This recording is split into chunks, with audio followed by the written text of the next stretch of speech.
बच्चों, तीसरा chapter NCERT book का फिजिक्स का विद्युत धारा करंट इलेक्ट्रिसिटी के अधिकांश न्यूमेरिकल हो गए हैं, लेकिन आज जो शेष न्यूमेरिकल है वो कराते हैं। तो इस क्रम में ये 14वां न्यूमेरिकल है और एनसीईआरटी की बुक से ही पढ़ना है। मैं उसमें पढ़ करके और दो आपको सॉल्व करता हूँ, ठीक समझना। तो जो ये पृथ्वी के पृष्ठ पर ऋणात्मक पृष्ठ आवेश घनत्व है। बच्चों, पृष्ठ आवेश घनत्व दे रखा है और पृष्ठ आवेश घनत्व हमने पहले पढ़ाया है फर्स्ट लेसन में। पृष्ठ आवेश घनत्व को हम सिग्मा से नोट करते हैं। तो बच्चे हमें लिखूंगा सिग्मा इक्वल टू, तो दे रखा है ये 10⁻⁹ कूलाम। ये सेंटीमीटर की पावर -2 है, लेकिन ये मीटर की पावर -2 होगा, अर्थात कूलाम पर मीटर स्क्वायर। तो यहाँ या तो कूलाम मीटर -2 या कूलाम पर मीटर स्क्वायर हो गया। अब कर रहा है वो वायुमंडल के ऊपरी भाग और पृथ्वी के पृष्ठ के बीच 400 किलोवोल्ट विभवांतर। तो बच्चों ये विभवांतर दे रखा है 400 किलोवोल्ट के भी 400 किलोवोल्ट। तो आगे दे रखा है परिणामतः समूची पृथ्वी पर केवल 1800 एम्पियर की धारा। बच्चों भाई I इक्वल टू 1800 एम्पियर, इतने एम्पियर की धारा और है। यदि वायुमंडलीय विद्युत क्षेत्र बनाए रखने हेतु कोई प्रक्रिया ना हो तो पृथ्वी के पृष्ठ को उदासीन करने हेतु लगभग कितना समय लगेगा। तो बच्चों ये टाइम पूछा है, टाइम हमें निकालना है। और करा है इस प्रक्रिया में पृथ्वी के विभिन्न भागों को लगातार त्वरित जहाज एवं त्वरित का होना। अच्छा, लेकिन पृथ्वी की त्रिज्या भी दे रखी है बच्चों, ये हमें फाइंड करना है। और पृथ्वी की त्रिज्या दे रखी है 6.37 इंटू 10⁻6 मीटर। ठीक है बच्चों, तो देखो यहाँ से हम टाइम फाइंड करते हैं। तो हमने वैद्युत धारा का परिभाषा पढ़ी और उसका ये फार्मूला पढ़ा है भाई, वहाँ से I इक्वल टू Q/T। तो बच्चों I इक्वल टू Q/T से T हमें निकल आएगा और I हमें दे रखा है, लेकिन हमारे पास Q नहीं है। तो Q यानी कि आवेश निकाल लेते हैं। तो सिग्मा है यहाँ पर एकांक क्षेत्रफल पर आवेश। पृष्ठीय घनत्व का मतलब क्या है बच्चों? एकांक क्षेत्रफल पर आवेश। इसका फार्मूला पीछे बता चुके हैं हम फर्स्ट चैप्टर में। तो Q इक्वल टू होता है जो कुल आवेश वो सिग्मा A, क्योंकि एकांक क्षेत्र पर कुल क्षेत्रफल अगर A है और ये एकांक क्षेत्रफल पर आवेश सिग्मा, तो टोटल आवेश हो जाएगा Q equal to sigma A। तो बच्चों देखो यहाँ से टोटल आवेश निकाल लेते हैं Q equal to sigma A। A जो पूरी पृथ्वी है उसका एरिया है, सरफेस एरिया, पृष्ठीय क्षेत्रफल। और पृथ्वी गोले का रूप होता है, तो गोले का हमारा पृष्ठीय क्षेत्रफल होता है भाई 4πr²। तो A की वैल्यू लगाते हैं हम 4πr² और इस प्रकार से हम Q की वैल्यू निकाल लेते हैं। तो बच्चों सिग्मा 4πr²। तो सिग्मा की जो वैल्यू दे रखी है वो देखिए 10⁻⁹ कूलाम पर मीटर की पावर -2। तो बच्चों ये सिग्मा, तो सिग्मा हो गया 10⁻⁹ इंटू 4 और पाई की वैल्यू 3.14 और रेडियस है 6.37 इंटू 10⁻6 इसका स्क्वायर। तो बच्चों इसका स्क्वायर या 2 टाइम्स 2 बार लिख लो हैं। अब इसका स्क्वायर 10⁻12, इसकी इससे गुणा, तो इसका स्क्वायर आ जाएगा, सबकी मल्टीप्लाई कर लीजिए और इसे बच्चों सॉल्व कर सकते हो। ये आ जाएगा Q हमारे लिए। तो जो Q आएगा बच्चों कितना, इतने कूलाम आएगा जो भी है। तो जब Q आ जाएगा तो हमारा कुल आवेश जो वैद्युत धारा का फार्मूला है Q इक्वल टू IT। तो लगा दो बच्चों, पुनः लिख दो again Q equal to IT। तो हमें निकालना है टाइम, तो बच्चों T इक्वल टू हो गया Q/I। तो Q की वैल्यू यहाँ से लगाएंगे हम और I देखो ये दे रखा है 1800 एम्पियर और वैल्यू पुट करने के बाद इसे सॉल्व कर लीजिए और वही आंसर होगा बच्चों। इतने सेकंड जो भी आएगा उतने सेकंड ये आंसर होगा, ये सॉल्व कर लीजिए। इसके आगे देखो नेक्स्ट क्वेश्चन बच्चों। नेक्स्ट क्वेश्चन है इसका 15वां क्वेश्चन।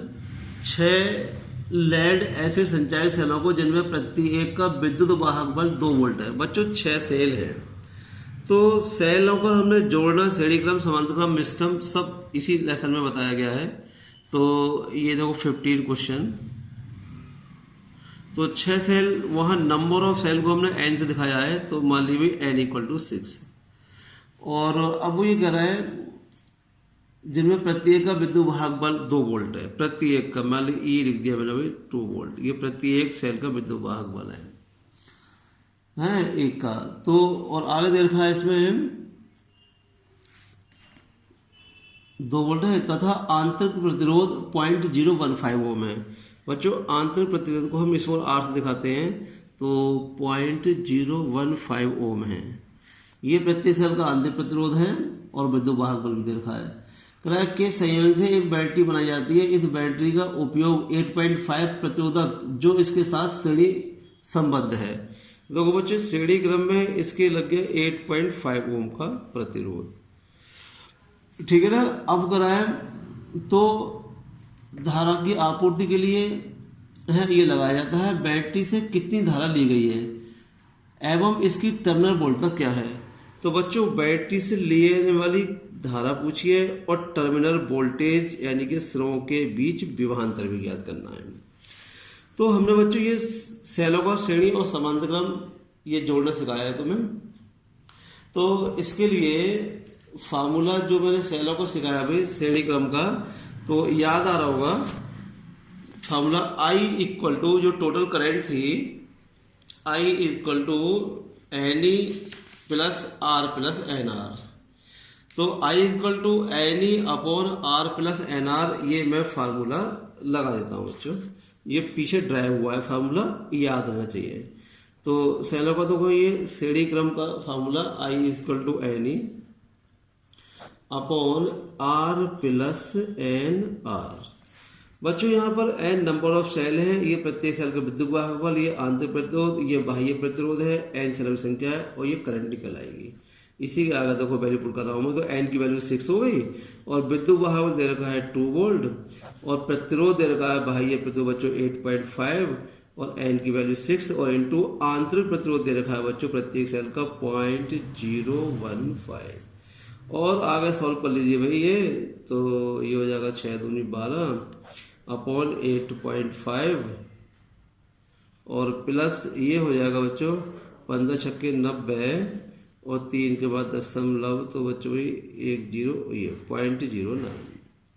तो इसमें अगर प्लस करते हैं तो ये 12 अपॉन और ये आ जाएगा 0.0 यानी कि 8.5 और 9 ये आ जाएगा बच्चों।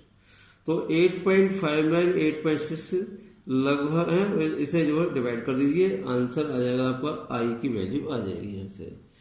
तो बच्चों ये घर से सॉल्व करना, ये लगभग तुम्हारा आंसर 8.59 यानी कि 86 और 8 1 पॉइंट समथिंग आएगा। तो देख ले जो भी आंसर आएगा 1 पॉइंट बिल्कुल एक्यूरेट आंसर आएगा, इतने एम्पियर डिवाइड कर देना। अच्छा इसके बाद बच्चों नेक्स्ट क्वेश्चन इसका, अच्छा ये 2 पार्ट है बच्चों, इसमें भी वोल्टेज भी पूछा है। तो टर्मिनल वोल्टेज का मतलब क्या हुआ बच्चों कि उसके सिरों के बीच विभवांतर, सेल के सिरों के बीच विभवांतर जो है बाहर बाह्य परपथ में जो भी प्रतिरोध लगे होते हैं तो प्रतिरोधों के सिरे बैटरी के टर्मिनल पर जुड़े होते हैं, अर्थात बाह्य प्रतिरोध के सिरों के बीच विभवांतर ही बैटरी का टर्मिनल विभवांतर होगा। यानी कि बाह्य प्रतिरोध तो ओम के नियम से V इक्वल टू IR, तो बाह्य प्रतिरोध भाई कैपिटल R है, तो V इक्वल टू IR से टर्मिनल वोल्टेज निकाल लीजिए बच्चों। तो ये I की वैल्यू यहाँ सर आएगी लगभग ये आएगी 1.4 के समथिंग, डिवाइड कर लेना। तो मैं I की वैल्यू यहाँ पुट करता हूँ बच्चों 1.4 और R की वैल्यू दे रखी है यहाँ पर 8.5। ठीक है बच्चों, दोनों की मल्टीप्लाई कर लीजिए और इतने वोल्ट आंसर आ जाएगा, ये हो जाएगी टर्मिनल वोल्ट का। ठीक है बच्चों, तो नेक्स्ट क्वेश्चन इसका बच्चों बी पार्ट है। तो ये ए पार्ट था और देखो इसका बी पार्ट ये। तो बी पार्ट पढ़ रहा हूँ मैं, कह रहा है एक लंबे समय तक उपयोग में लाए गए संचायक सेल का विद्युत वाहक बल 1.9 वोल्ट।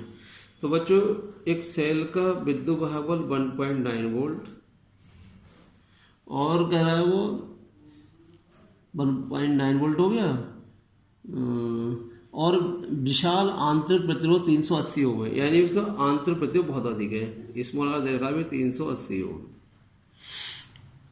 380 ओम। उसके बाद कह रहा है सेल से कितनी अधिकतम धारा ली जा सकती है। क्या सेल से प्राप्त यह धारा किसी कार की प्रवर्तक मोटर को स्टार्ट करने में सक्षम है। वो कह रहा भी इस सेल से जो विद्युत भाग यानी कि ये बैटरी है, इससे कितनी धारा ली जा सकती है।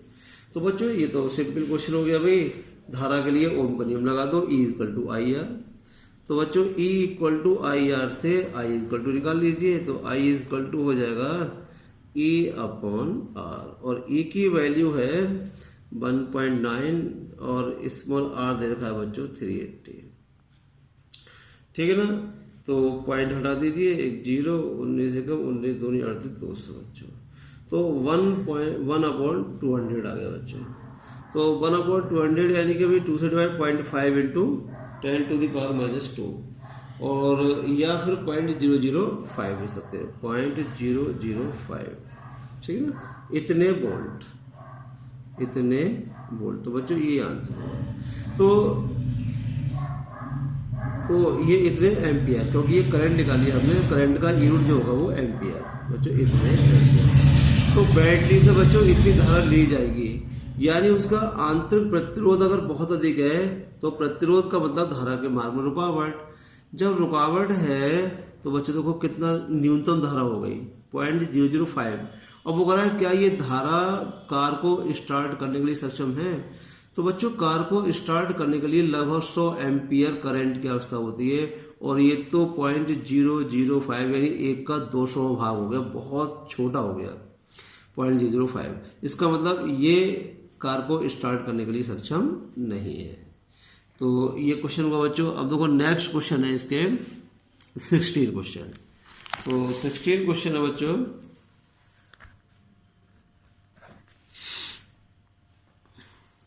दो समान लंबाई की तारों में एक एल्युमिनियम और दूसरा कॉपर का बना है, इसके प्रतिरोध समान है। बच्चों समान लंबाई का रहा है वो शुरू में, तो लंबाई को लिख दिया मैंने भी कि L एल्युमिनियम और L कॉपर, और ये इक्वल है, चलो ये L हो गए, ये दे रखा है बच्चों गिवन। और कह रहा है बाद प्रतिरोध भी समान है, तो प्रतिरोध यानी कि एल्युमिनियम का और प्रतिरोध R यानी कि कॉपर का बच्चों, ये भी समान, चलो ये R मान लिया। ठीक है ना बच्चों। अब कह रहा है दोनों तारों में से कौन सा हल्का है। तो हमें भी द्रव्यमान की तुलना करनी है, कौन सा हल्का है कौन सा भारी है। कह रहा है अतः समझाइए कि ऊपर से जाने वाली बिजली केबलों में एल्युमिनियम के तारों को क्यों पसंद किया जाता है। जो देखा होगा लाइन में एल्युमिनियम तार लगाते हैं हम, कॉपर के नहीं, तो क्यों। और बच्चों इसके बाद वो कह रहा है कि दिया हुआ है रो एल्युमिनियम इतना, तो यानी कि एल्युमिनियम का विशिष्ट प्रतिरोध दे रखा है 2.63 इंटू 10⁻⁻8 ओम मीटर। और रो कॉपर का दे रखा है बच्चों 1.72 इंटू 10⁻⁻8 ओम मीटर। और एल्युमिनियम का आपेक्षिक घनत्व दे रखा है इतना। तो घनत्व को डेंसिटी, घनत्व, तो बच्चों घनत्व को लिख देता हूं मैं D से, डेंसिटी। तो D एल्युमिनियम दे रखा है आप 2.7, ये बच्चों आपेक्षिक घनत्व है। और कॉपर का आपेक्षिक घनत्व दे रखा है बच्चों इतना, तो D कॉपर 8.9। ठीक है बच्चों, ये हो गया। बच्चों हमें हल्का यानी कि द्रव्यमान की तुलना करनी है। इसके एक फार्मूला भाई, द्रव्यमान बराबर आयतन गुणा घनत्व, M = V, आयतन गुणा घनत्व। आयतन नहीं है हमारे पास लेकिन घनत्व है, ठीक है ना, और द्रव्यमान की तुलना करनी है। तो मैं फार्मूला बनाता हूँ, क्योंकि हम जानते हैं बच्चों किसी का द्रव्यमान जो होता है यानी कि M बराबर होता है M = V, आयतन गुणा घनत्व। यदि मैं आयतन का फॉर्मूला लगा दूं, कोई तार है और तार की बच्चों लंबाई दे रखी है L और इसके अनुप्रस्थ काट का क्षेत्रफल दे रखा है A। लंबाई L और अनुप्रस्थ काट का क्षेत्रफल A, तो क्या हुआ A इंटू एल, आयतन हो जाएगा A इंटू एल। तो यहाँ अगर A इंटू एल लगा दूँ बच्चों भाई, ये हो गया इसका क्षेत्रफल और L हो गई लंबाई इंटू रो, A और रो ये द्रव्यमान हो गया। तो इसमें बच्चों देखो लंबाई भी है, लंबाई दोनों की इक्वल है तो है, और रो अलग अलग है, रो अलग अलग है। क्षेत्रफल है नहीं दिया है, तो देखो अब यहाँ एक मैं फार्मूला लगाता हूँ बच्चों। विशिष्ट प्रतिरोध का फार्मूला हमने पढ़ा है, ये मैं इक्वेशन फर्स्ट डाल देता हूँ यहाँ पर। तो विशिष्ट प्रतिरोध का फार्मूला पढ़ा है हमने, रो इक्वल टू, तो वही फार्मूले से R बराबर निकल कर आया था। तो हम जानते हैं विशिष्ट प्रतिरोध का फार्मूला, विशिष्ट प्रतिरोध के पदों में R बराबर रो इंटू एल अपॉन ए। हमें यहाँ से A निकाल लेते हैं क्योंकि A हमारे पास नहीं दे रखा है। तो यहाँ से बच्चों A फाइंड कर लो, तो A इक्वल टू कितना हो जाएगा बच्चों, A इधर और इधर क्रॉस मल्टीप्लिकेशन पे, तो A इक्वल टू हो जाएगा rho into L upon are. ये A की वैल्यू इक्वेशन फर्स्ट में रख देते हैं बच्चों। तो A का मान इक्वेशन फर्स्ट में रखने पर देखो बच्चों, तो ये आ जाएगा देखो M इक्वल टू A, यानी कि rho into L upon are, और ये L और ये हो गया बच्चों रो, ठीक है ना। तो ये वैल्यू आ गई बच्चों भाई रो, और ये रो आ गया, और कहाँ गया, हाँ रो एल आर। तो A की वैल्यू हमने इसमें लगा दी है, रो एल आर और L इंटू रो, ये सही सही। तो बच्चों ये हो जाएगा देखो रो स्क्वायर, क्या मतलब M is equal to A की वैल्यू है रो एल अपॉन आर, सही, और L into rho, L into rho ये, अच्छा तो ये L स्क्वायर भी हो गया, रो स्क्वायर भी हो गया। तो बच्चों ये हो गया देखो L square rho square upon R, ठीक है बच्चों। तो अब देखिए यहाँ पर L ये है रो और ये है L बच्चों इक्वल है। जब L इक्वल है तो जितना ही कॉपर का उतना ही एल्यूमिनियम का, तो अगर अपॉन करते हैं हम, रेट अनुपात देते हैं, तो L से L कैंसिल हो जाएगा। अब रो अलग अलग है और देखो R भी इक्वल है, ठीक है ना, R भी इक्वल है। एक चीज क्या हो डेंसिटी, अच्छा M इक्वल टू बच्चों ने 0 लिख दिया है, ये रो यहाँ पर विशिष्ट प्रतिरोध है, और जबकि मैं डेंसिटी लिख रहा हूँ घनत्व के लिए, तो यहाँ में डेंसिटी लिखनी पड़ेगी क्योंकि द्रव्यमान बराबर होता है आयतन गुणा घनत्व, यानी कि D लिखिए यहाँ पर। वो रो लिख देते हैं लेकिन रो यहाँ पर प्रतिरोधकता के लिए लिखा हुआ है, इसलिए मैंने D लिखा है, लिखना पड़ेगा यहाँ पर। तो अब आएगा ये A इंटू एल वॉल्यूम हो गया, और ये D हो गया, ये D हो गया। तो ये आ गया बच्चों, ये जानते हैं फार्मूला कि R बराबर रो इंटू एल अपॉन ए, ये विशिष्ट प्रतिरोध ही होता है। तो देखो A इक्वल टू ये आ गया बच्चों रो L और ये R आ गया। अब ये A की वैल्यू यहाँ रख दीजिए, तो A की वैल्यू लगाएंगे तो रो एल आर, और यहाँ ये L बचा, और ये D आ गया बच्चों, ये D, ठीक है ना। तो अब यहाँ पर आएगा देखो ये L स्क्वायर, अब ये रो आएगा केवल, ये आएगा बच्चों रो, तो L स्क्वायर और ये रो, और ये आ गया D, और ये। अब बच्चों देखो यहाँ पर जो L है वो इक्वल है ऊपर, और है R भी इक्वल दे रखा है, तो इन दोनों को छोड़ दीजिए, क्यों, क्योंकि L और R तो इक्वल है, डिवाइड में ये दोनों कैंसिल हो जाएंगे। तो अगर मैं अब यहाँ लिखूँ M एल्यूमिनियम और M कॉपर, बच्चों इनका रेशियो, तो L भी एल्यूमिनियम का, R एल्यूमिनियम का, ये एल्यूमिनियम का, ये एल्यूमिनियम का, लेकिन कॉपर का ये और ये तो दोनों सेम है, हटा दीजिए, तो केवल ये बचेगा रो, यानी कि भाई रो एल्यूमिनियम और D एल्यूमिनियम, और ठीक है बच्चों। और नीचे तो फिर R तो कैंसिल हो गया, बस ये वही लिख दिया मैंने, कुछ नहीं, ये तो ना लिखे तब भी कोई बात नहीं बन है, तो R L और ये हट गया। तो अब नीचे जो आएगा M कॉपर का, तो कॉपर के लिए क्या आएगा बच्चों भाई रो कॉपर इंटू D कॉपर, ठीक है ना। ये तो इनकी वैल्यू पुट कर दीजिए और देखो वैल्यू आ जाएगी। अब तो रो एल्यूमिनियम दे रखा है हमारे पास 2 इंटू 2.63 इंटू 10⁻⁻8, और D एल्यूमिनियम दे रखा है बच्चों 2.7, क्योंकि ये आपेक्षिक घनत्व है, वैसे 2.7 की 10⁻³ से गुणा करेंगे तो इसका घनत्व हो जाएगा।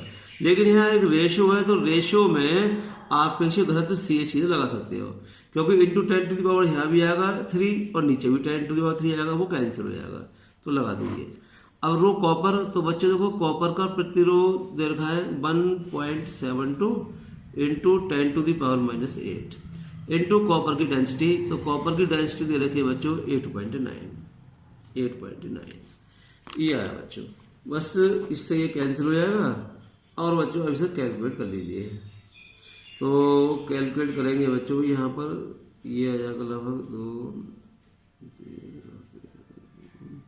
ये 1 से कम ही राशि आएगी, क्योंकि ये राशि 8 है, 9 ज़्यादा हो जाएगी, तो 1 से कम राशि आएगी। तो बच्चों ये सॉल्व करना, अगर 1 से कम राशि आ रही है तो ऊपर क्या है, M एल्युमिनियम, यानी कि एल्युमिनियम और M कॉपर। अगर ये 1 से लेस देन आ रही है तो इसका मतलब क्या है कि अभी एल्युमिनियम हल्की धातु है और कॉपर, ये जो वैल्यू सॉल्व करना, ये लेस देन 1 आएगी। जब लेस देन 1 आएगी तो इसका मतलब क्या है, ऊपर वही 1 से छोटा मान आएगा, तो एल्युमिनियम का मान इसका मतलब है कॉपर से छोटा आएगा, कम आएगा। इसका मतलब क्या होगा कि बच्चों एल्युमिनियम का द्रव्यमान हल्का होता है, इसलिए तारों को लाइन पर खींचने में आसानी होती है, इसलिए लाइन में हम एल्युमिनियम की तार लगाते हैं। और एल्युमिनियम कॉपर के हिसाब से सस्ता भी है और हल्का भी होता है, तो यहाँ से ये प्रूव हुआ। तो इस प्रकार से ये हो गया बच्चों। इसके बाद देखो बच्चों, ये इम्पोर्टेंट क्वेश्चन है, ये भी 2-3, तो ये देखो, ये 20वां क्वेश्चन है ये। तो 20वां क्वेश्चन करते हैं। 20वां क्वेश्चन दे रखा है भाई, फर्स्ट पार्ट, इसके 3 पार्ट है बच्चों, ABC। तो फर्स्ट पार्ट है बच्चों इसका, आपको R प्रतिरोध वाले N प्रतिरोधक दिए गए हैं, यानी N प्रतिरोधक हैं जिनका प्रतिरोध R है। कराए अधिकतम न्यूनतम प्रभावी प्रतिरोध प्राप्त करने के लिए आप इन्हें किस प्रकार संयुक्त करेंगे? अधिकतम और न्यूनतम प्रतिरोधों का अनुपात क्या होगा? बच्चों प्रतिरोधों की संख्या दे रखी है, मैं लिख दे रहा हूं प्रतिरोधक। तो प्रतिरोधक की जो संख्या है वो है बच्चों N, और प्रत्येक का जो प्रतिरोध है वो R है। प्रत्येक प्रतिरोधक का प्रतिरोध, प्रत्येक प्रतिरोधक का प्रतिरोध, बच्चों प्रत्येक प्रतिरोधक का प्रतिरोध दे रखा है R। अब देखिए, मान लीजिए N प्रतिरोधक हैं जिनका प्रत्येक का प्रतिरोध R है। अब वो कराए अधिकतम और न्यूनतम प्रभावी प्रतिरोध निकालिए। बच्चों हमने प्रतिरोधों का संयोजन, उनका कॉम्बिनेशन श्रेणी क्रम में और समांतर क्रम में दोनों में सिखाया है। समांतर क्रम में, श्रेणी क्रम में सीधा सीधा फॉर्मूला आता है कि R = R1 + R2 + R3, सीधे सीधे जुड़ जाता है। जब सीधा सीधा प्रतिरोध जुड़ेगा तो अधिकतम आएगा। 1/R, तो 1/R, R से हम भाग करेंगे भाई, है R की वैल्यू 1 से अधिक है, 1 को भाग करेंगे कम ही आएगा। तो बच्चों यानी कि श्रेणी क्रम में सीधे जुड़ेगा तो श्रेणी क्रम में प्रतिरोध का मान जो तुल्य प्रतिरोध आएगा वो प्रत्येक प्रतिरोध से अधिक होगा, और समांतर क्रम में जो प्रतिरोध तुल्य प्रतिरोध आएगा, जितने प्रतिरोधों को जोड़ेंगे, जो कॉम्बिनेशन का निकल कर आएगा प्रभावी प्रतिरोध, वो प्रत्येक प्रतिरोध से कम आएगा। तो यानी कि न्यूनतम के लिए हम समांतर क्रम में जोड़ेंगे और अधिकतम के लिए श्रेणी क्रम में जोड़ेंगे। तो फर्स्ट करा है इसमें अधिकतम। तो बच्चों देखो भाई, अधिकतम प्रतिरोध के लिए, तो अधिकतम प्रतिरोध के लिए बच्चों श्रेणी क्रम में जोड़ेंगे इसका। अधिकतम प्रतिरोध के लिए कौन सा क्रम? श्रेणी क्रम। तो बच्चों श्रेणी क्रम का फार्मूला है हमारे पास, श्रेणी क्रम में जोड़ते हैं। तो श्रेणी क्रम का बच्चों फार्मूला ड्राइव करा दिया है। तो बोलो R = R1 + R2 + R3, कितने प्रतिरोध हैं? N प्रतिरोध है। तो बच्चों इसे N बार जोड़ेंगे, R+R+R+ कितने टाइम्स? N बार। क्यों? N प्रतिरोध श्रेणी क्रम में है। तो बच्चों जब 2R होते तो 2R, 3 है 3, और ऐसे N बार लिखा हुआ है तो NR। तो ये अधिकतम प्रतिरोध होगा बच्चों। अब न्यूनतम के लिए क्यों भाई, वहां भाग करते हैं समांतर क्रम में, तो न्यूनतम प्रतिरोध समांतर क्रम से आएगा बच्चों। तो देखिए न्यूनतम प्रतिरोध सेकंड इसी का। तो बच्चे देखो न्यूनतम प्रतिरोध के लिए, तो बच्चों न्यूनतम प्रतिरोध के लिए कौन से क्रम में जोड़ेंगे हम? समांतर क्रम में, समांतर क्रम में जोड़ते हैं। और समांतर क्रम क्या होता है बच्चों तुल्य प्रतिरोध के लिए? 1/r इक्वल टू, तो मैं यहाँ 1/r डैश लिख रहा हूं, क्योंकि यहाँ भी r डैश ही कर दो क्योंकि ये r दे रखा है बच्चों।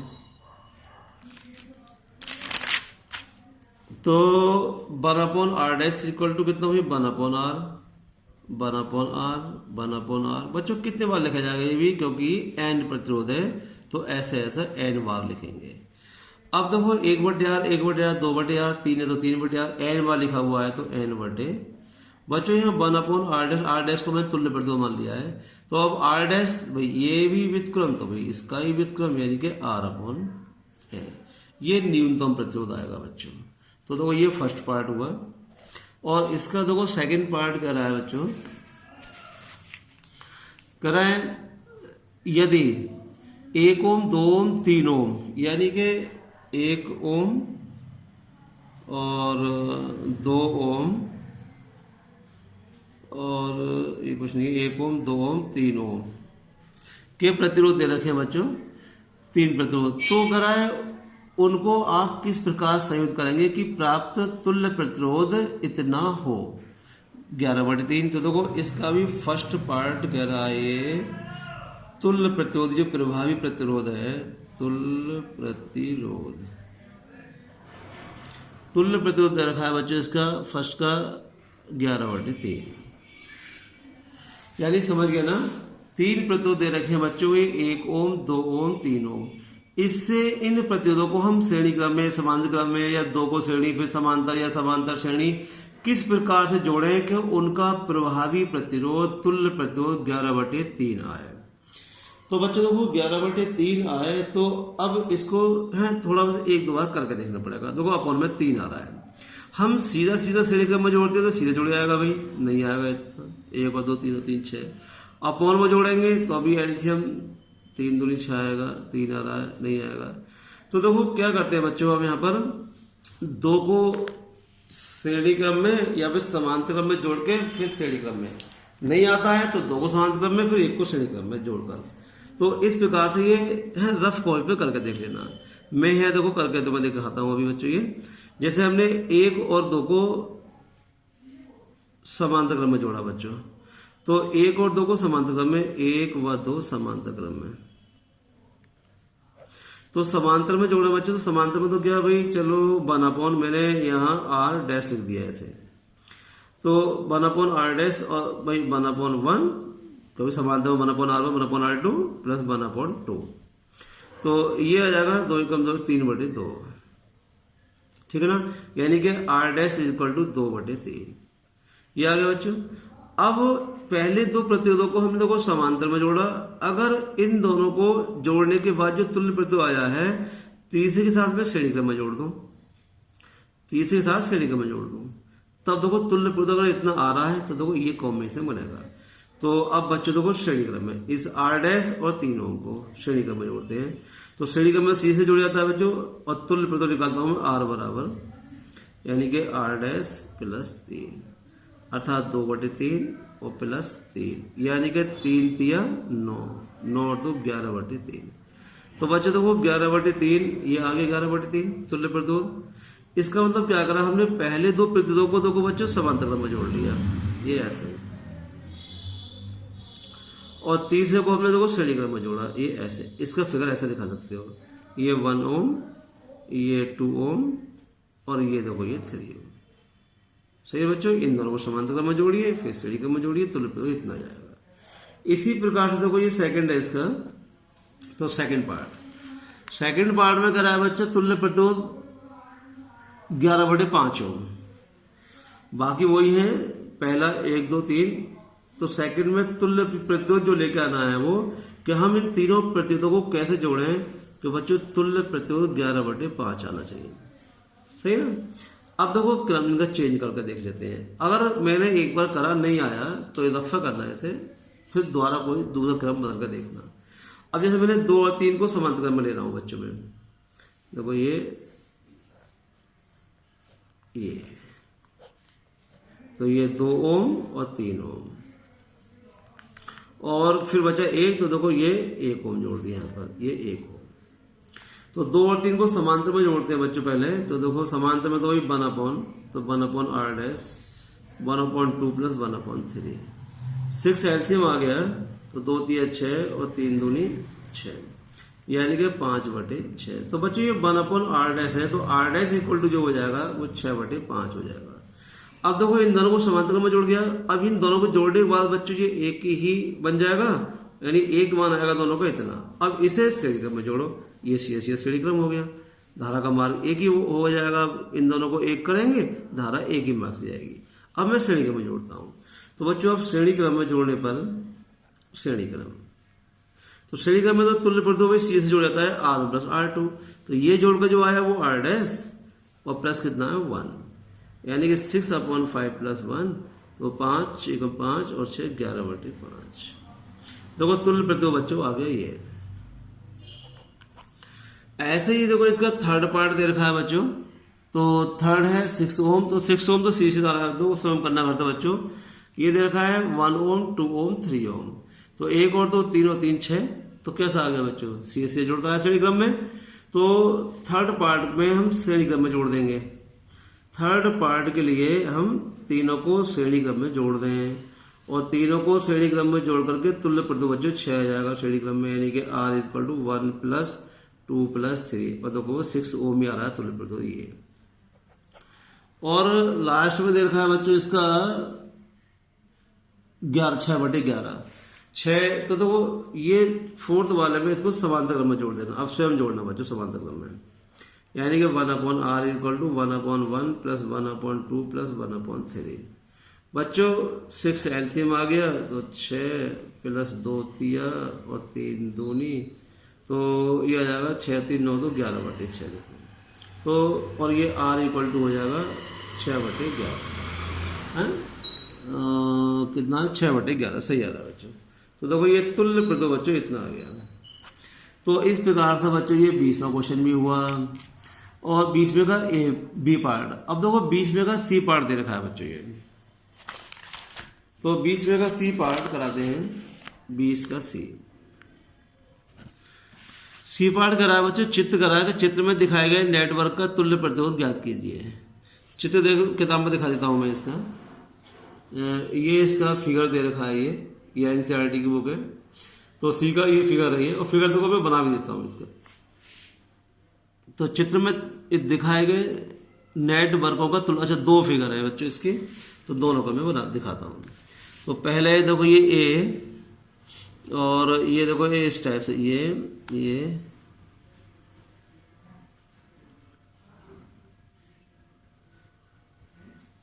बच्चों इस टाइप से दे रखा है।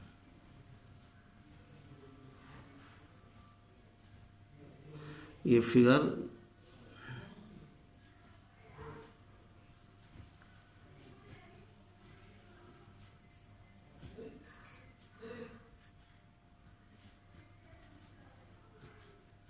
ये बच्चों देखो फिगर बन गए इस टाइप से। और ये ऊपर जो दे रखे हैं प्रतिरोध वो सब 1 1 1 1 1 1 1 ओम दे रखा है, और नीचे दे रखा है बच्चों ये 2 2 2 2 2 2 ये 2 ओम दे रखे हैं सब। तब वो कराए इन पॉइंट्स के बीच तुल्य प्रतिरोध ज्ञात कीजिए। तो बच्चों लोगों को तुल्य प्रतिरोध ज्ञात कीजिए। ऊपर 1 ओम 1 ओम 1 ओम सब दे रखा है, नीचे 2 ओम 2 ओम 2 ओम दे रखा है सब ये नीचे, सही है ना। तो बच्चों तुल्य प्रतिरोध हमें देखना है कि भाई कौन सा श्रेणी क्रम में है, कौन सा समांतर क्रम में है। बच्चों श्रेणी और समांतर का मैं अच्छे से डिफाइन कर दिया है, एक बार पुनः कर देता हूँ। यदि धारा का मार्ग एक ही है, कोई डिवाइड नहीं हो रही है करंट, तो वो श्रेणी क्रम होगा। और जहां से डिवाइड होगी, जिस पॉइंट से दूसरे पॉइंट पर मिलेगी, उनके बीच दोनों ओर के वो समांतर क्रम होगा। तो देखो यहां से अगर करंट का फ्लो होता है तो देखो ये करंट इस बिंदु पर डिवाइड हो रही है, इधर को, लेकिन जो करंट इसमें आएगी वही इसमें आएगी, तो यहां से यहां तक तो एक ही मार्ग हुआ, तो ये दोनों श्रेणी क्रम हो गया बच्चों। ऐसे जो करंट इधर आएगी वही इसमें बहेगी, वही इसमें बहेगी, यहाँ से यहाँ तक एक ही मार्ग हुआ। तो यही बच्चों श्रेणी क्रम हो गया। तो इसका मतलब है इन दोनों को श्रेणी क्रम में जोड़ा और इन दोनों को श्रेणी क्रम में जोड़ा है। फिर चूंकि यहाँ से मार्ग डिवाइड हो रहा है करंट का, एक इधर और देखो ये इधर, यहाँ मिल गई। तो मिलने के देखो इधर वाला जो जुड़ का आया एक, इधर जुड़ का जो आएगा जो भी है प्रतिरोध एक, वो दोनों समांतर में हो गए, क्योंकि यहाँ धारा बढ़ रही है और दो बढ़ने के बाद ये आ गई। तो ये और ये समांतर क्रम हो जाएंगे। तो ऐसे ही सभी में होगा बच्चों, चारों में। तो पहले मैं देखो सभी का ये एक और एक दो, एक और एक दो, एक और एक दो, ऐसे, बल्कि मैं एक और एक दो और ये दो और दो चार श्रेणी क्रम में जोड़कर और इसका निकाल लेता हूँ पहले समय पूरा। इतना ही इसका आएगा मान, इतना इसका आएगा, इतना इसका आएगा, चारों को श्रेणी क्रम में जुड़ जाएगा। क्यों? अब ये पूरा जोड़ने के बाद तो एक हो गया, ये जोड़ने के बाद एक हो जाएगा, ये जोड़ने के बाद एक हो जाएगा, ये एक हो जाएगा और सब ये श्रेणी क्रम बन जाएगा। तो देखो यहाँ बच्चों ये आएगा पहले, चलो मैंने R1 लिख दिया भाई, 1 + 1 = 2, और ऐसे मैं R2 करके लिख दे रहा हूँ, ये 2 + 2 = 4। अब ये 2 आ गया और ये 4 आ गया, ये दोनों समांतर क्रम में। तो देखो पहले इतना ही निकालता हूँ समांतर क्रम में, यहाँ से यहाँ तक एक प्रतिरोध बन जाएगा। तो चलो 1/, मैंने ऐसे R3 लिख देता हूँ, तो 1/2 + 1/4। तो बच्चों देखो 4 एल्सियम आ गया और 2 दूनी और 4 एकम, यानी कि 3/4। तो पलट दो बच्चों इसे, तो R3 = हो जाएगा 4/3 ओम। तो अब देखो ये 4/3 बच्चों इसका आ गया, 4/3 इसका आएगा, वो इसका, वो इसका, और चारों श्रेणी क्रम बन जाएगा। तो अब जो तुल्य प्रतिरोध आएगा बच्चों, तुल्य प्रतिरोध, तो सबको श्रेणी क्रम में जोड़ दीजिए। तो देखिए श्रेणी क्रम में जोड़ दीजिए सबके लिए बच्चों, ये हो जाएगा श्रेणी क्रम में सी से जुड़ जाता है।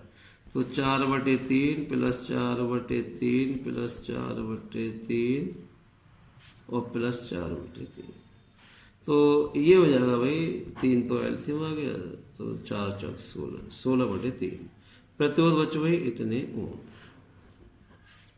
ये आंसर हो गया। अब देखो दूसरा इसका पार्ट दे रखा है एक इसी का ही, ऐसी का ये फिगर दे रखा है इसका, ऐसे ऐसे देखो ये बी पार्ट है इसका।